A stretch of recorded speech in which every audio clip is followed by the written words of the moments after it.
sun had begun to rise.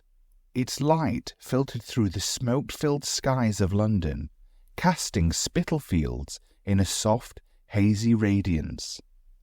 As George walked past the increasingly busy marketplace, he couldn't help but find the ghostly morning light beautiful in its own way.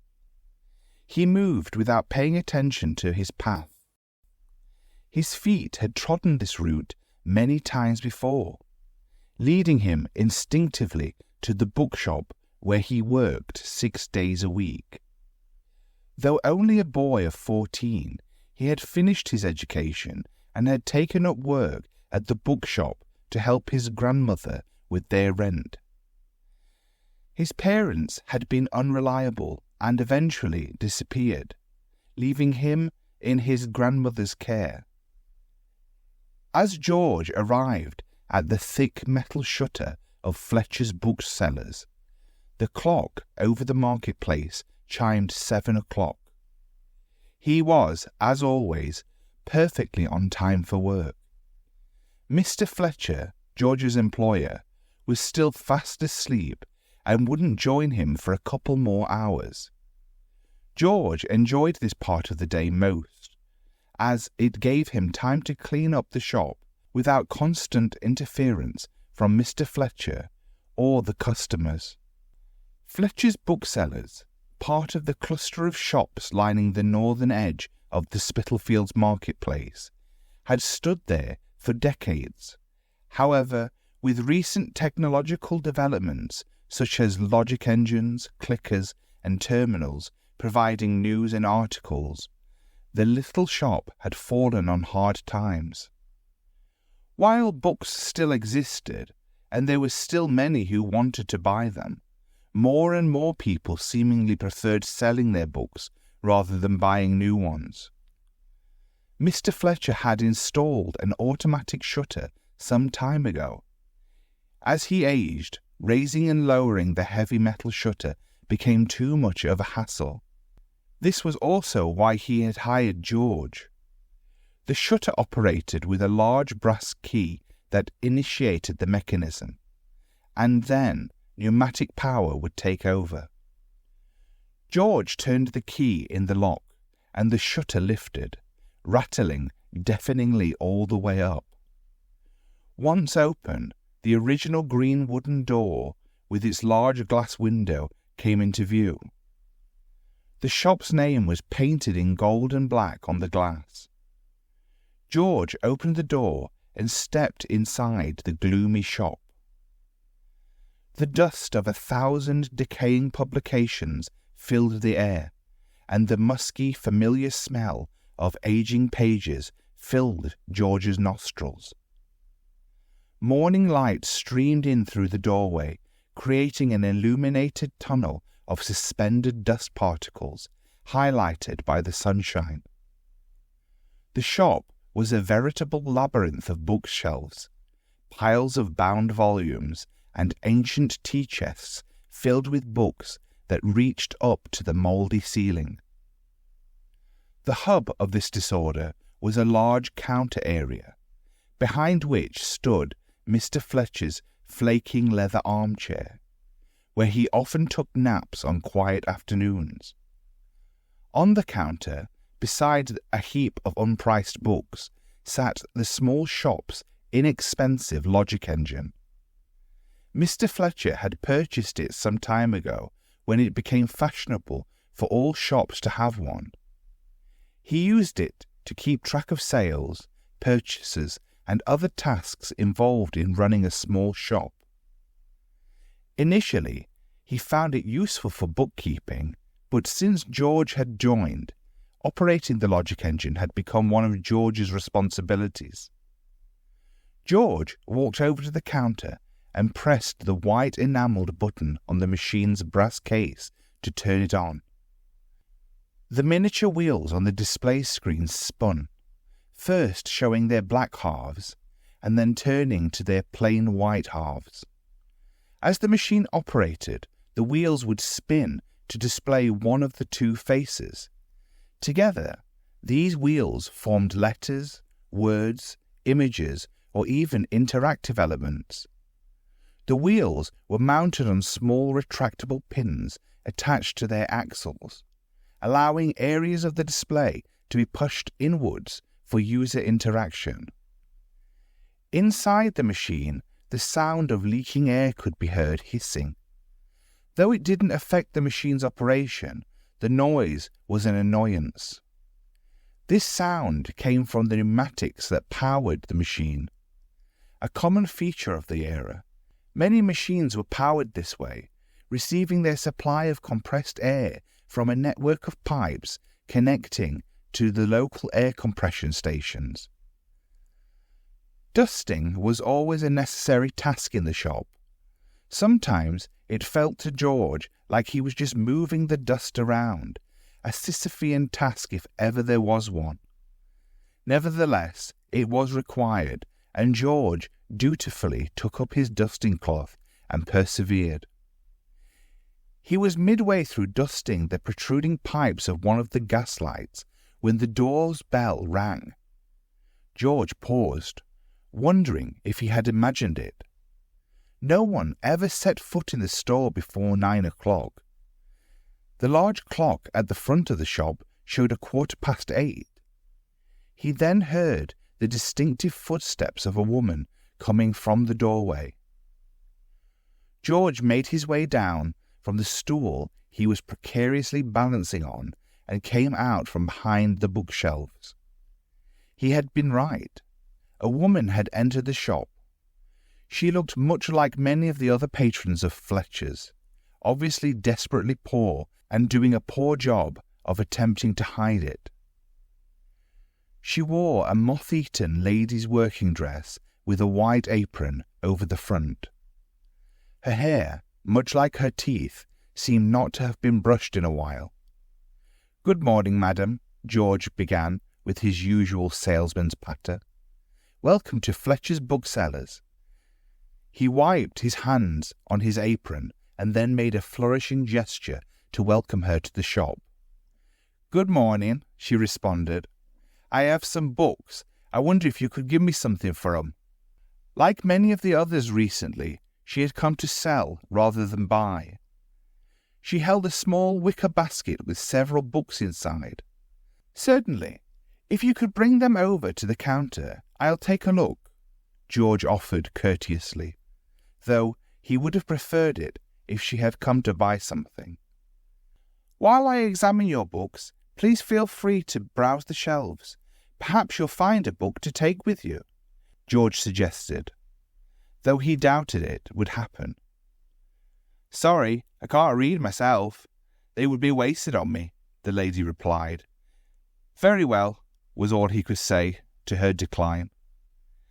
He pulled the books from the wicker basket to examine them, one after the other.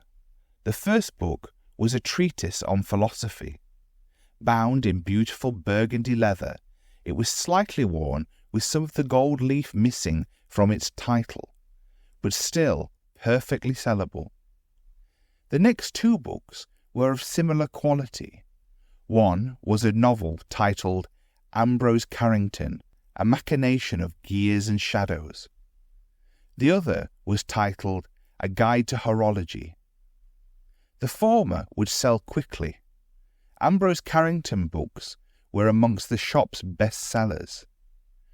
George had little faith that the latter would move off the shelves as quickly, however. George pulled the last book from the basket. It was peculiar, to say the least. Shabby, very old, and with a cover made of an unusual material. Its binding technique was unlike anything he'd ever seen before.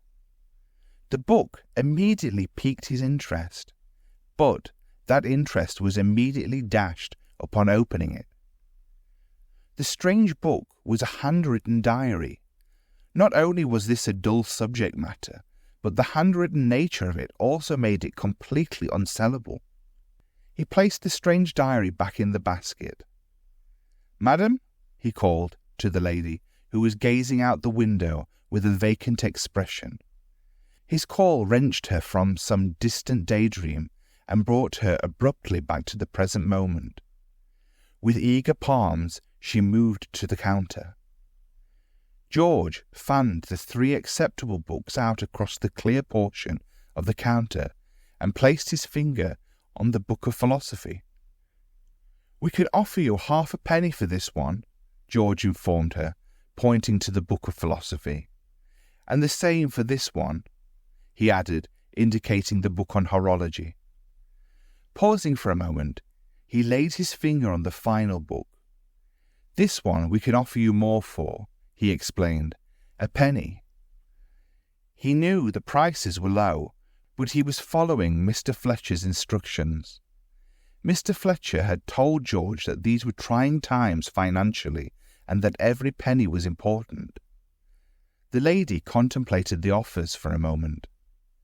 "What about that one?" she asked, gesturing towards the diary in the basket. "I'm sorry, we can't accept that one," he explained. "It's a handwritten diary, and we don't deal in those." The books themselves meant nothing to her due to her illiteracy. She would have been happy to get anything for them. "You can't even give me a single farthing for it?" she asked yearningly.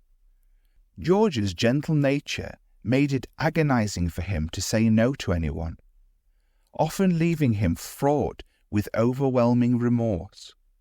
He typically skirted around such subjects, hoping the other person's conscience would make them understand without imposing on him. It seldom did. In an attempt to demonstrate his point, he picked up the diary from the basket and began flicking through the pages to show her that it was handwritten.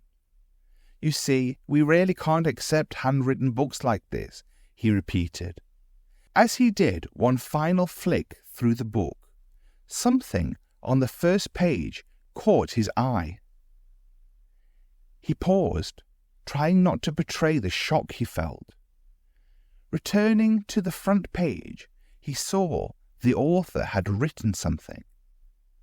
On the page separating the cover from the rest of the diary, written in elegant handwriting, was the title of the diary: "The Time of Miracles, Ernest W. Cooper." "I can see that," the woman retorted, attempting one last time to convince the boy. "But I find it incredible that you couldn't even part with a farthing for it. Someone surely would buy it for a halfpenny." George, still dumbstruck, looked up at the woman. She really hadn't realized the significance of this book at all. He paused and then gulped. "All right," he pretended to acquiesce. "A farthing." A smile crossed the woman's face. "Let me write you up a receipt." George pulled the shop's receipt book out from under the counter. Each page showed the shop's letterhead printed across the top in red ink. "Can I take your name?" he asked, explaining that it was the shop's policy to keep track of where the books they had purchased had come from. "Mrs. Esther Beecham," she hesitated, not wanting to share her name, but felt there was no need to withhold it. "And can I take your address?" was the next question George asked. The lady paused nervously again, and then reluctantly gave the street name only. "Brick Lane. I'm not going to say more than that," she said sheepishly. George wrote it down. Underneath, he listed the books and their prices, ensuring to write them down with substantial pressure so that the note would transfer onto the page below using a sheet of carbon paper. "Excuse me for being presumptuous," George said, making idle chit-chat while writing down the names of the books one by one. "But if you don't read, why do you have these books?" The woman laughed. She hadn't expected to be asked that question, least of all from a young boy. "They ain't mine," she laughed with a slight embarrassment. "They are me brother's. Goodness knows where he laid his hands up on 'em." George laughed along with her, realizing the implication that her brother might be a thief. "Oh, right, I see," he responded. He had come to writing the last book down on the receipt. Unsure of what to write, he contemplated for a moment before simply jotting down book, a quarter pence. He went to the small money box under the counter, took out 2 pennies and a farthing, and handed them over to the woman along with the receipt. "Thank you very much," she said, taking the money, and left the shop. The door's bell chimed once more as she went through it. George looked up at the clock. It now showed 8:25. Mr. Fletcher would probably arrive within the following hour. Coolly, cautiously, but still quickly, George went over to the shop's logic engine. He knew he would have to add the book to the shop's inventory and then make it appear as if it had been sold before Mr. Fletcher's arrival. After entering the book into the logic engine, he added a price markup, as the woman had suggested, of 1/2 penny. He took halfpenny coin from his own purse and put it into the money box. The book was his. He would have to write himself out a receipt too, but for now that could wait. His chest swelled with excitement. If the book was what he thought it was, it would be worth quite some money.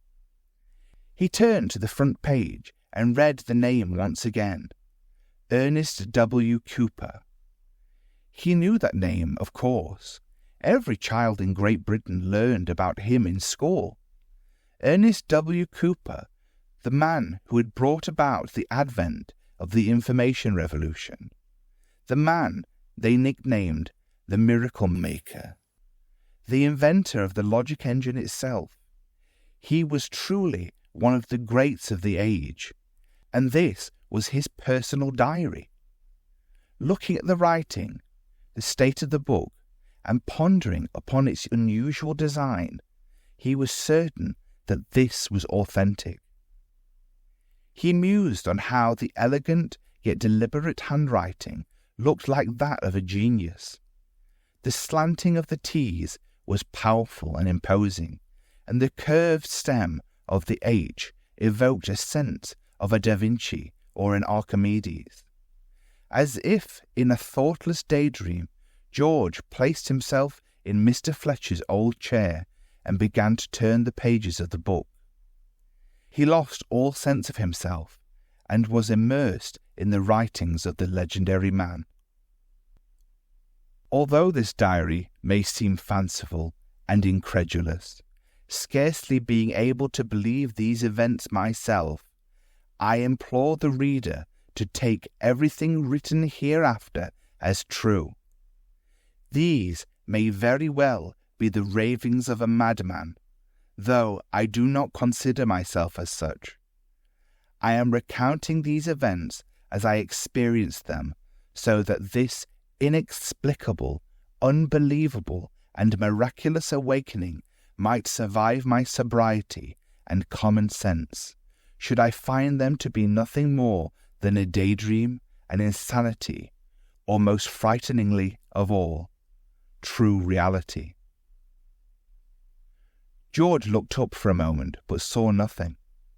His sense of vision had been superseded by the clearer visions of his imagination.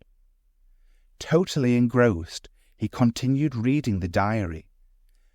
Page by page he moved through the book. Line by line he absorbed the supposedly true events. He really had not expected the diary to be as it was, a book which had no equal in its subject matter, telling a tale, as the writer himself had mentioned, which was unbelievable. "Sitting down on the job, I see," came a familiar voice from near the door. George was startled, quickly jumping up from the seat and pocketing the diary in the front of his tattered apron. He hadn't heard the old man enter the shop, or the ringing of its bell. "I'm so sorry, Mr. Fletcher," he begged. He looked up at the clock. It read 9:15. He had been so lost in concentration with the book that the 3/4 of an hour he had been reading had passed in moments. "Don't be so contrite, you stupid boy," Mr. Fletcher spoke, in his usual stern, yet kindly, but still insulting tone. "I'm no ogre. You're entitled to sit down after a morning of cleaning." The man's eyes surveyed him. "Thank you, sir," George whispered, heart pounding. For the rest of the day, George wasn't his normal self. A disconcertion had settled upon his shoulder like a mournful crow. He had done wrong. He had taken the book for himself while working in Mr. Fletcher's establishment. The most peculiar thing of all, however, was that George couldn't be sure from where his feelings sprang. Was it from his actions that day, or from the implications of what he had read? There was a third alternative, though, of which George was unaware. Something unknown to him, something by means inexplicable, had disturbed his soul. The events of that day had set into motion a clockwork-like chain of cause and effect that would ultimately lead to the moment of his very death.